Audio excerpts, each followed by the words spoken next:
ভেনেজুয়েলার প্রেসিডেন্ট নির্বাচনের বিতর্কিত ফল নিয়ে বিশ্বজুড়ে বিক্ষোভের আহ্বান জানিয়েছে বিরোধী দল ডেমোক্রেটিক ইউনিটি।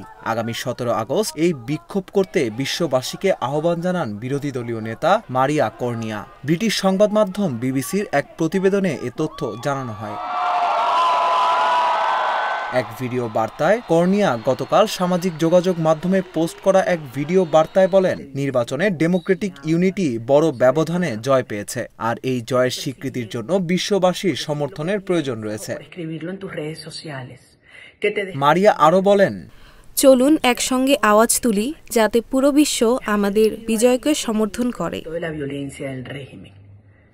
এর আগে মার্কিন পররাষ্ট্রমন্ত্রী অ্যান্টনি ব্লিংকেন বলেন, নির্বাচনে বিরোধী নেতা এডমান্ডো গঞ্জালেজের জয় পাওয়ার পর্যাপ্ত প্রমাণ রয়েছে। গত 28 জুলাই ভেনেজুয়েলায় প্রেসিডেন্ট নির্বাচন অনুষ্ঠিত হয়। বিতর্কিত এই নির্বাচনে প্রেসিডেন্ট নিকোলাস মাদুরোকে বিজয়ী ঘোষণা করে সরকার নিয়ন্ত্রিত নির্বাচন কমিশন। এর মধ্য দিয়ে তিনি টানা তৃতীয়বারের মতো লাতিন আমেরিকার দেশটির প্রেসিডেন্ট হলেন। তবে নির্বাচনের ফলাফলে ব্যাপক কারচুপির অভিযোগ তুলেছেন বিরোধীরা।